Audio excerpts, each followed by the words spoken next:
You're watching Chicago Bears Now by Chat Sports. I'm your host, Harrison Graham. Appreciate everybody for clicking on this video. We got the latest rumors and news to catch you guys up on, so let's go ahead and dive on into it here on a Tuesday. Nick Foles, is he going to get traded? Still going to put this in the two Smokin' Jay rumor meter here.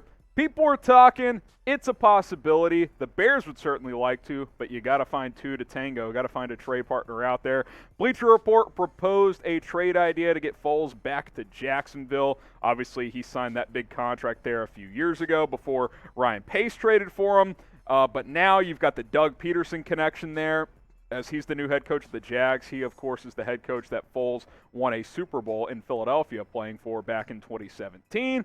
And as you guys know, and we've talked about this quite a bit, the Bears would save $8 million in salary cap space if they could trade him, whereas if they just cut him, they would save simply just $3 million, so a $5 million difference. That's why they're holding out hope for a potential trade. Here's Bleacher Report's trade proposal, a sixth-round pick to the Bears, number 188 overall, for Nick Foles, which, quite frankly, if you got that, that's pretty damn good. If you're Ryan Poles in Chicago, I would trade Nick Foles for a conditional seventh at this point in time, because the Bears would love to trade Foles to clear out that cap space. It's, it didn't work with Nick Foles, and that's okay. You got Justin Fields now. You picked up Trevor Siemian, who the Bears have said they like for this system. It's nothing against Nick Foles. It's just he doesn't have a spot on this team at this point in time. He's not a starter. He's making, high-level backup money, which would have been fine, I guess. But once you sign Trevor Siemian, there was basically no scenario where Foles would remain on this roster. You've got Ryan Willis. Maybe he's your practice squad guy this year. We'll see.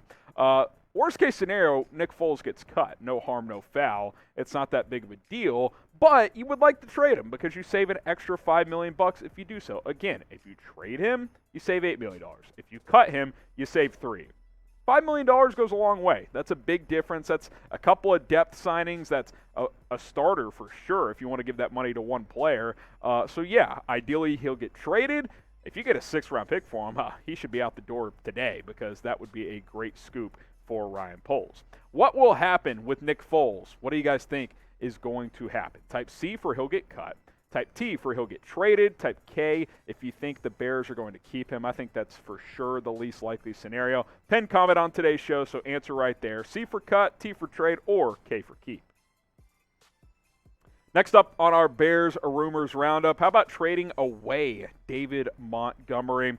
One Smokin' Jay, I won't go completely fake news. I think it's at least a possibility, albeit a small one. But there's a couple of reasons why it could make sense. Now, the Irish Bears Show, who, by the way, I enjoy their YouTube channel. They actually do some fun stuff, some Irish guys who are breaking down the Bears. They're fun. They're fun guys. I've enjoyed their show. So if they're watching this, keep doing what you're doing. You guys are doing a good job. Tom Daly, one of their hosts, as they just launched their website, wrote an article about the idea of trading Montgomery. And obviously Bears fans responded with mixed results, right? He got a lot of blowback on that, which, hey, that's going to happen, right?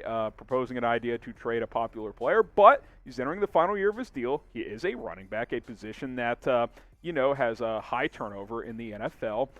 And we've already seen this GM, Ryan Poles, trade a fan favorite in Khalil Mack. He's not afraid to make a move, especially if he thinks it'll benefit this team down the road. I think this is unlikely, but it's not impossible, hence the one Smokin' Jay. Glimmer of chance, barely true. It could happen. I wouldn't completely rule it out. Let's break down some pros and cons of a David Montgomery trade. We'll go through some pros first. Pro number one, reason you would do it. He's entering a contract year, last year of his current contract. If you're not going to extend him, you could trade him and try to get, third, maybe a fourth-round pick for him. I don't think you'd get a second, but maybe I'm wrong. You never know. Another pro, you have Khalil Herbert, who did some good things last year when David Montgomery got hurt. At the very minimum, he proved he can be a quality backup, but I think he proved he could be a starter if needed. But obviously Montgomery's currently better, but Herbert's younger and he's cheaper. Another pro, could get a decent draft pick, third, fourth-round pick. It's not great if it's a fourth, but you don't have one, so that gives you an extra day 3 pick, so that wouldn't be terrible.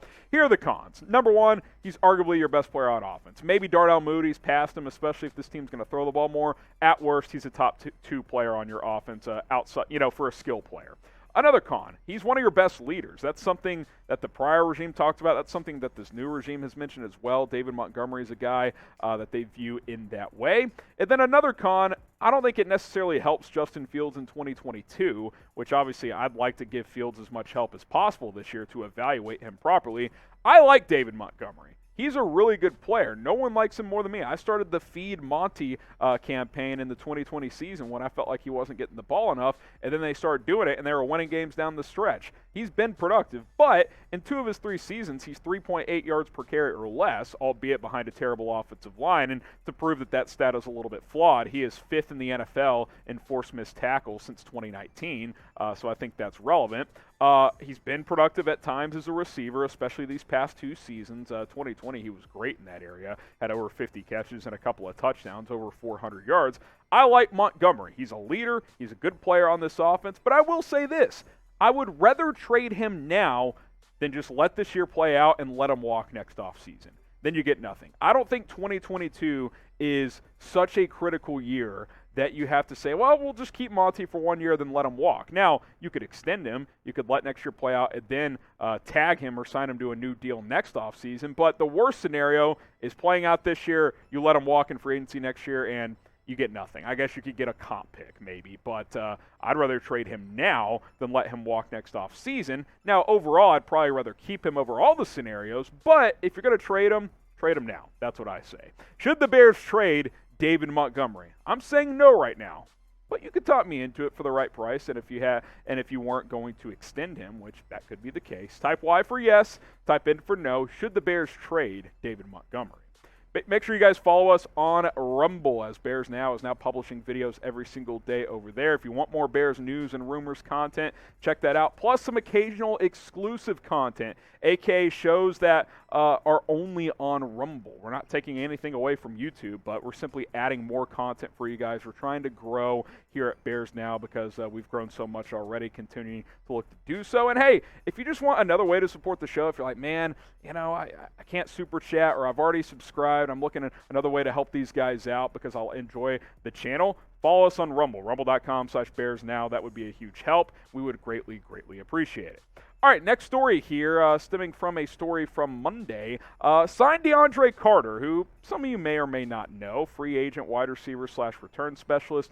2 Smoking Jays. I thought about going 3, but he is taking another visit today with the Los Angeles Chargers after he visited Halas Hall on Monday. That's the origin of the story. He visited on Monday with the Bears and their facilities. Primarily a return specialist this past year with Washington, but can be a depth wide receiver as well. And for you diehards who were watching down the stretch in 2020 when things were a little dicey, actually briefly spent some time with the Bears. They went through a few different punt returners and ended up with DeAndre Carter. I think he only played like 15 snaps on special teams, but did spend a brief period in 2020. I thought last year, though, he actually did some nice things for Washington as kind of a gadget receiver as well. Had almost 300 yards receiving and 3 touchdowns. It's like their number 4 receiver. That's not bad. He's a speed guy who can, give you a couple of big plays here and there. Where he makes his money is as a returner. Averaged almost 8.5 yards per punt return. That's one of the best in the NFL. Had a kick return touchdown and averaged 25 yards per kick return, which is upper echelon of the league as well. This would basically be a cheaper Jakeem Grant. Not as explosive, not as dynamic, probably a little bit less involved on offense, but he can be that type of player, for this team for a lot cheaper. What did Jakeem Grant get, like $4.5 million per year? I think it was 3 years, just under $14 million with the Browns, so about 4.5.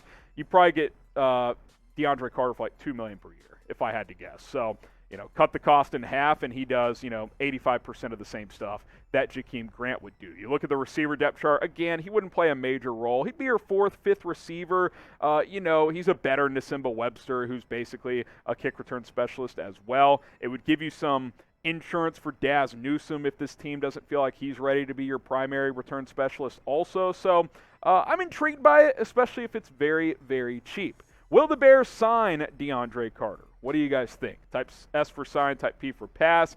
Visiting the Chargers today. We'll see what he ends up doing and who he ends up signing with in free agency.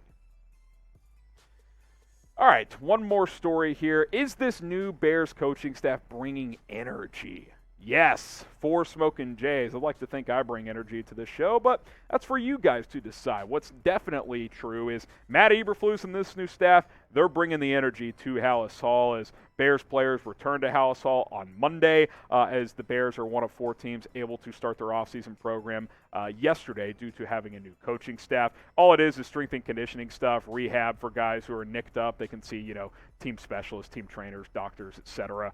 So players back in the building, including guys like Justin Fields, including guys like Trevis Gibson, who had this to say about the new staff, saying, quote, "The coaching staff has great energy. The guys coming back home have great energy. I think there's something that just feels different about this year. Being back at Halas Hall for the first day, it's exciting, energetic, and it feels fun." Cole Kmet talking about this new regime. There are a lot of new faces, so I'm kind of getting to know everybody. It's really exciting, and there's a lot of new energy in here. Energy seems to be the word that is symbolic and pretty, kind of going across all these players right now when talking about this new staff, this new team. Here's what I know. This new staff's going to hold guys accountable. Matt Eberflus is a football guy. Ryan Poles is a football guy. It's going to be a no-nonsense operation. And guys who don't buy in won't be here long term. That's just how this is going to go, which is why 2022 is very much a transition year for the Chicago Bears. We'll find out which players from the former regime are guys that are going to stick around long term. We'll find out what new faces are going to make an impact on this team long term. Al-Quadin Muhammad, Justin Jones, Lucas Patrick. You see Byron Pringle. You see these guys come in here. They're auditioning as well. There's a lot on the line for a lot of these players this year. You get into the building, you hit the ground running, and let's get after it. That's what I'm excited to see. We'll see how many wins it translates into in year one, but it's about establishing the culture this year for the Chicago Bears. Type me if you're excited about Matt Eberflus and this new staff. I'm fired up. I'm ready to run through a brick wall for these guys. I think it's going to be exciting to see how they implement their new culture and their schemes. Type me if you're excited about this new staff. Make sure you guys hit that subscribe button here on Bears Now. More news and rumors throughout the entire offseason. So subscribe today. We'll have you guys covered here on YouTube on a daily basis.